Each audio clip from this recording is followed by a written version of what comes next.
Elianna's phone slipped from her shaking fingers as a paramedic tightened the straps across the stretcher. "My baby," she gasped, fighting against the pain shooting through her ribs. "Has anyone picked up my baby?" "Ma'am, stay still," the paramedic said. "We're getting you to the hospital." "My daughter is 2 months old. She's with the sitter until 6. Please, I need someone to get her." Minutes later, lying beneath the bright emergency room lights, Elianna borrowed a nurse's charger and dialed the only people she believed would come without hesitation. Her mother answered on the 3rd ring. "Dad and I can't," Diane said before Elianna could finish explaining. "Jason flies to Hawaii tomorrow morning." Elianna stared at the ceiling. "I was just in a highway crash." "I know. I need someone to stay with Ava. Your brother has plans." For a moment, Elianna thought she had misheard. "My baby is 2 months old. And Jason deserves this vacation. It's been booked for months." Then her father's voice came over the speaker. "You'll have to figure something else out." The line stayed silent long enough for Elianna to realize they actually meant it. The emergency physician finished reviewing her scans before returning with measured reassurance. "You've got several broken ribs and a fractured wrist, but you're fortunate. We'll need to keep you overnight for observation." Elianna nodded mechanically. She barely heard him. All she could picture was Ava waking up, hungry and confused, while the clock kept moving toward 6 o'clock. A nurse approached gently. "Do you have another emergency contact?"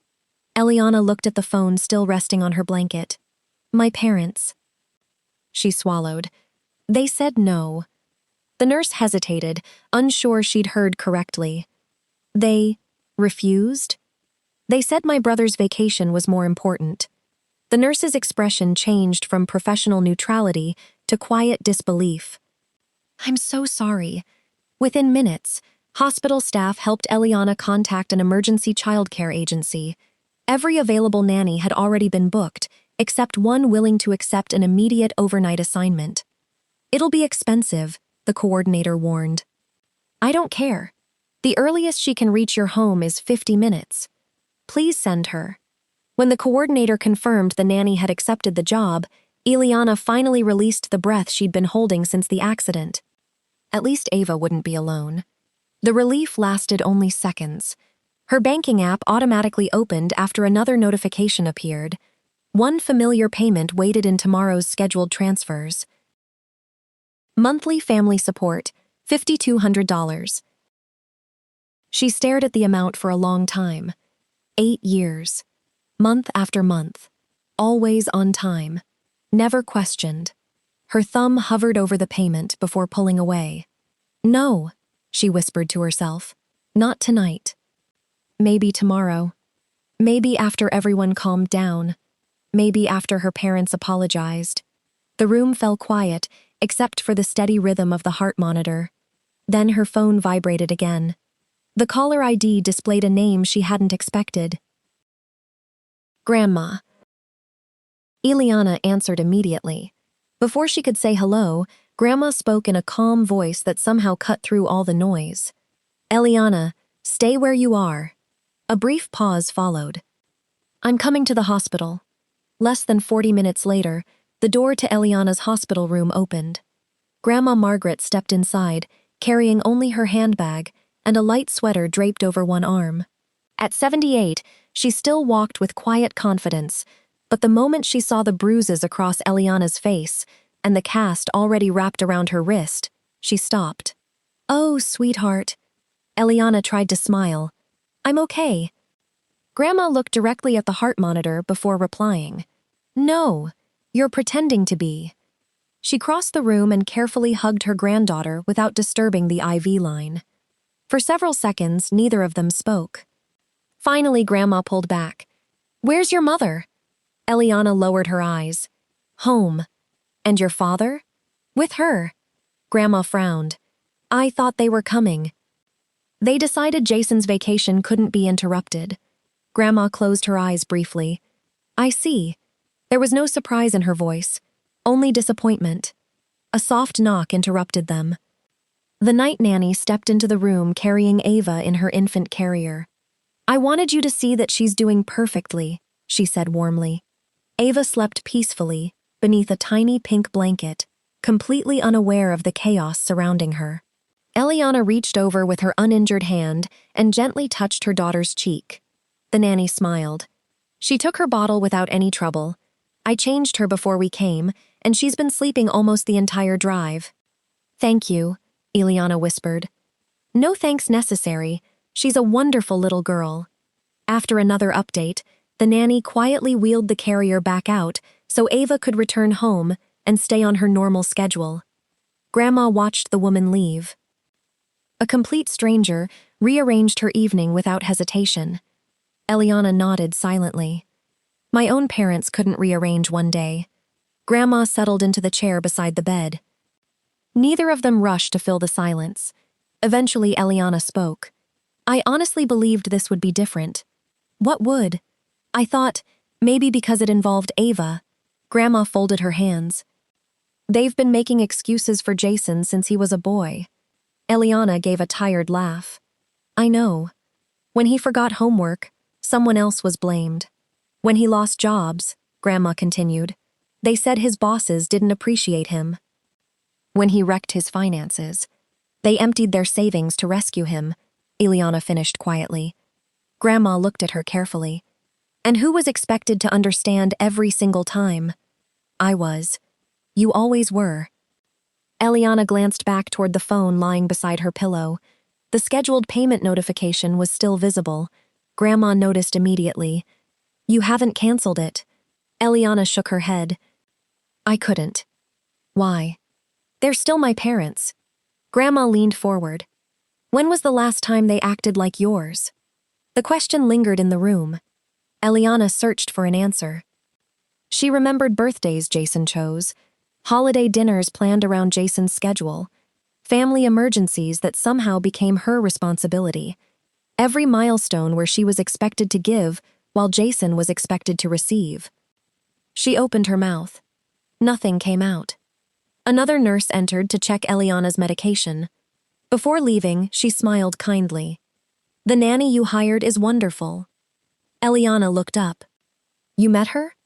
She asked thoughtful questions about your daughter's routine, feeding schedule, allergies, everything. She clearly wanted to get it right. The nurse hesitated. Your little girl is in very good hands. After she left, Elianna stared at the closed door. Someone she'd known for less than 2 hours had shown more care for Ava than her own parents had shown all day. That realization hurt more than the fractures. Grandma slowly stood. I'll be back. Where are you going? Home. Why? There are some things I've kept safe for a very long time. Elianna looked up in confusion. What things? Grandma picked up her handbag. You'll understand soon. Without another explanation, she walked out of the hospital room, leaving Elianna staring after her. For the first time since the crash, she wondered whether Grandma knew something she didn't. What was Grandma going home to find? The next morning began with raised voices in the hallway. Elianna had just finished breakfast when the hospital room door swung open. Richard entered first, followed closely by Diane. Neither of them asked how she was feeling. Neither of them asked about Ava. Diane's eyes landed immediately on the infant carrier sitting beside the window. So, you actually hired someone? Elianna nodded calmly. Yes. Richard folded his arms. You could have waited until we talked. I needed someone yesterday. Diane sighed dramatically. Do you have any idea what a full-time nanny costs? Elianna looked at her mother for a long moment. I do. You've always been impulsive with money. Elianna almost laughed. Instead, she simply replied, I wasn't the one who left a 2-month-old without family. The room fell silent. One of the nurses entered to check Elianna's blood pressure. She recognized Richard and Diane immediately, the same nurse who had overheard the phone call the previous evening. She greeted everyone politely, but couldn't hide the brief look she exchanged with another nurse passing the open doorway. Neither nurse said a word. They didn't need to. Richard noticed. What are they looking at? No idea, Elianna answered evenly. But everyone in the room knew. Diane walked over to Ava's carrier. I could have watched her today. You said no yesterday. Yesterday was different. How? You were emotional. I'd just been in a highway crash. Richard cleared his throat. Let's not make this bigger than it is. Elianna met his eyes. You made it exactly this big. Before either parent could respond, Elianna's phone began ringing. Jason. She answered without thinking and set the phone on the blanket while adjusting her cast. The call automatically switched to speaker. Behind Jason stretched bright blue ocean water and rows of palm trees. He wore sunglasses and laughed. You guys should see this place. Neither Richard nor Diane interrupted him. Jason continued. The hotel's incredible. Wait until you see the beach. Then he noticed Elianna lying in the hospital bed. Oh, you still there? I am. How's the car? My ribs are broken. Tough break. He shrugged casually. Anyway, Mom, we're heading out for snorkeling in 10 minutes. Richard smiled. Have fun, son. Jason waved. Tell everyone I'll bring souvenirs. The call ended. The room became painfully quiet. The nurse standing near the IV pump slowly lowered her clipboard. Another staff member outside the doorway glanced inside before continuing down the corridor. No one commented. No one needed to. Richard finally broke the silence. You didn't have to answer that on speaker. I didn't plan to. Now everyone thinks we're terrible parents. Elianna looked around the room. I didn't tell them what to think. Diane's voice sharpened. You're embarrassing this family. No. Elianna reached for her phone. The embarrassment happened yesterday. She unlocked her banking app. Richard barely looked up. What are you doing? I've solved my childcare problem. Good. I've also solved another one. She opened a recurring transfer that had been scheduled for midnight every month without fail. Monthly family support, $5,200. Neither parent paid attention. Richard assumed it was another household expense. Diane waved dismissively. We'll discuss your spending habits after you're discharged. Elianna looked directly at both of them. I won't need your availability anymore. She pressed one button. Cancel recurring payment. The confirmation screen appeared. She selected Confirm. A soft chime sounded. Transfer canceled. Richard frowned. What exactly did you just cancel? Elianna locked her phone and placed it back on the bedside table. You'll find out. Her parents exchanged confused looks. Neither seemed concerned.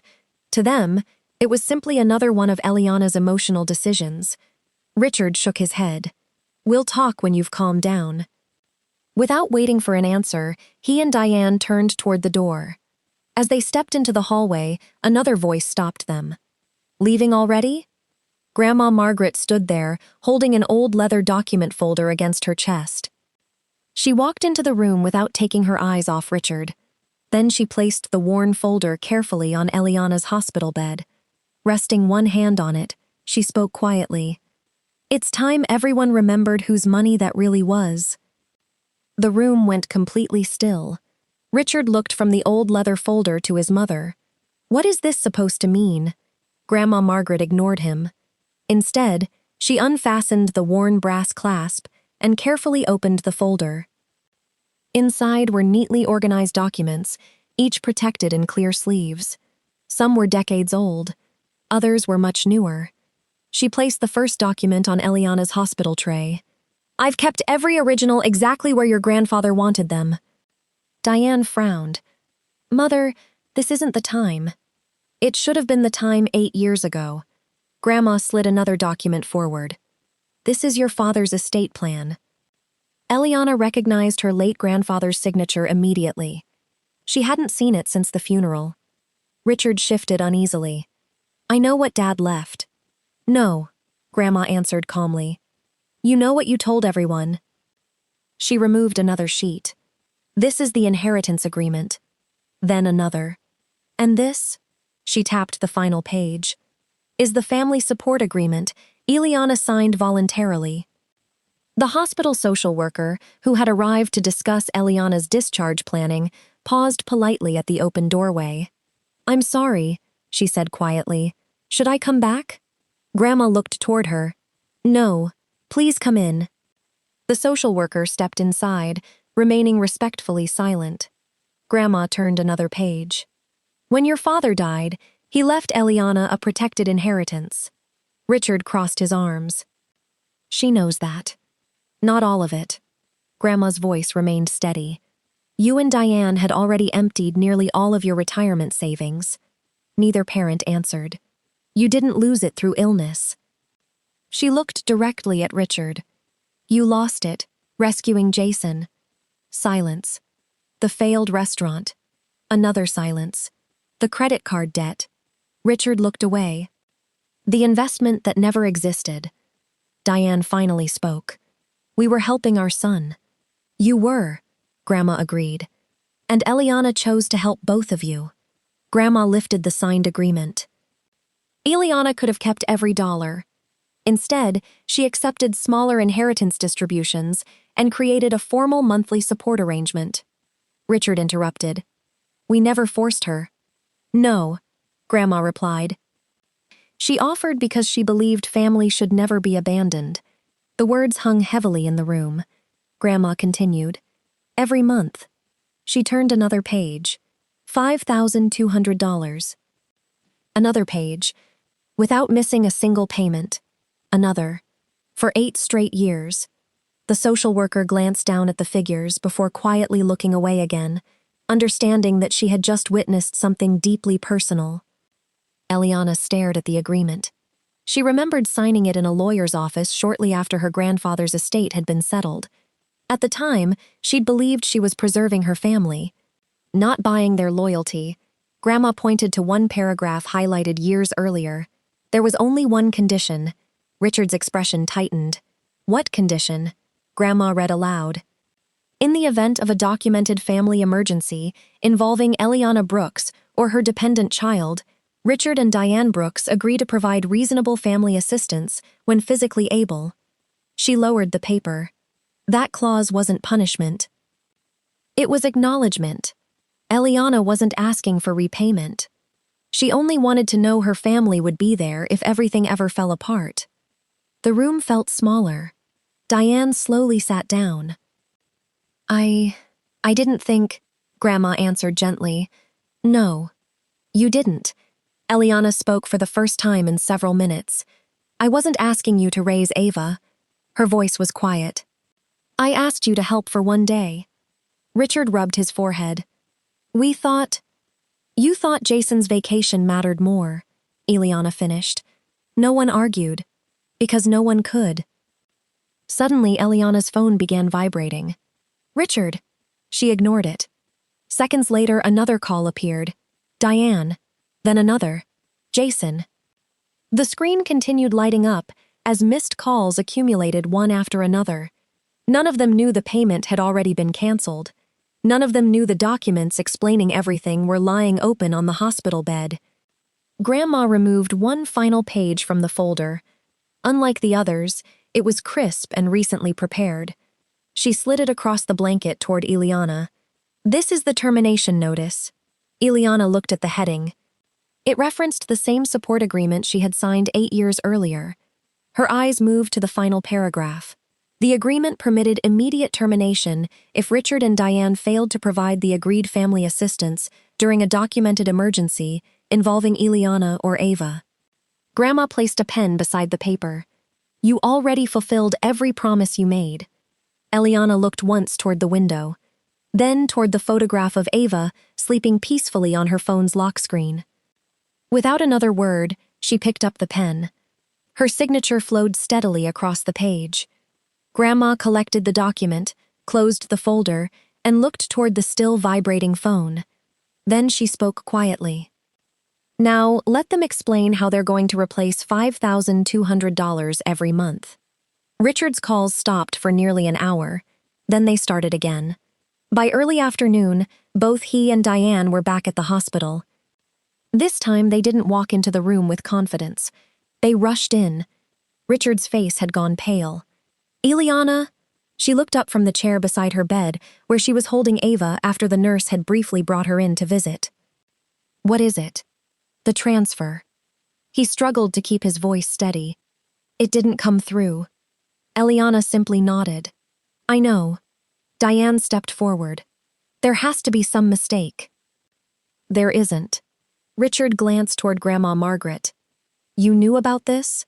I've known about it for 8 years, she answered. Richard reached for the leather folder lying on the bedside table. Grandma calmly placed her hand over it. You've ignored these papers long enough. She opened the folder once more, laying each document across the table in order. This is your father's estate. She placed the inheritance agreement beside it. This is the voluntary family support agreement. Finally, she set down the signed termination notice. Richard read the last page twice before looking up. You can't honestly believe she'd do this. Grandma's voice remained calm. She already did. Diane stared at the paragraph describing the emergency assistance clause. Her lips trembled. We only said no once. Grandma looked directly at her. You only had to say yes once. No one spoke. The silence said everything. Richard lowered himself into the visitor's chair. I never thought she'd actually cancel it. Elianna answered quietly. I never thought you'd actually leave your granddaughter without anyone. He opened his mouth. Nothing came out. For years, he had assumed those monthly deposits would always arrive. The money had become routine. Mortgage payments, insurance, utilities. Every month, without fail. Not once had he stopped to consider the sacrifice behind it. Grandma folded her hands. Your daughter never owed either of you $1. Richard looked down. I know. No, Grandma corrected. You know now. Diane slowly walked toward Ava. She stopped several feet away. I didn't think strangers would be taking care of her. Elianna adjusted the baby's blanket. I didn't think they would either. A tear rolled down Diane's cheek. I should have come. You should have. I was trying to keep Jason happy. And who was keeping Ava safe? Diane couldn't answer. For the first time, she seemed to understand exactly what she had chosen. Not simply a vacation over a babysitting request. She had chosen convenience over her injured daughter and vulnerable granddaughter. That afternoon, Jason called again. This time, no one answered. Instead, Richard finally returned the call. The conversation was short. Jason's cheerful tone disappeared almost immediately. What do you mean the transfers stopped? Richard rubbed his forehead. They're over. For this month? For good. A long silence followed. But how are you paying everything? Richard closed his eyes. I don't know. Jason had never realized where so much of the family's financial stability came from. He only knew it had always been there. Now it wasn't. His vacation ended several days early, not because anyone forced him to return, but because the financial reality waiting at home could no longer be ignored. Over the following weeks, the consequences unfolded exactly as the signed agreement allowed. The monthly support officially ended. The total amount Elianna had quietly provided over 8 years became impossible to ignore. $499,200. Nearly $500,000. Extended relatives who had long believed Richard and Diane had supported Elianna learned the opposite was true. Family conversations changed overnight. No one could honestly describe Elianna as the dependent daughter anymore. She had been carrying the household all along. Richard and Diane were forced to make difficult decisions. The second vehicle was sold. Unnecessary memberships were canceled. Vacations disappeared from the budget.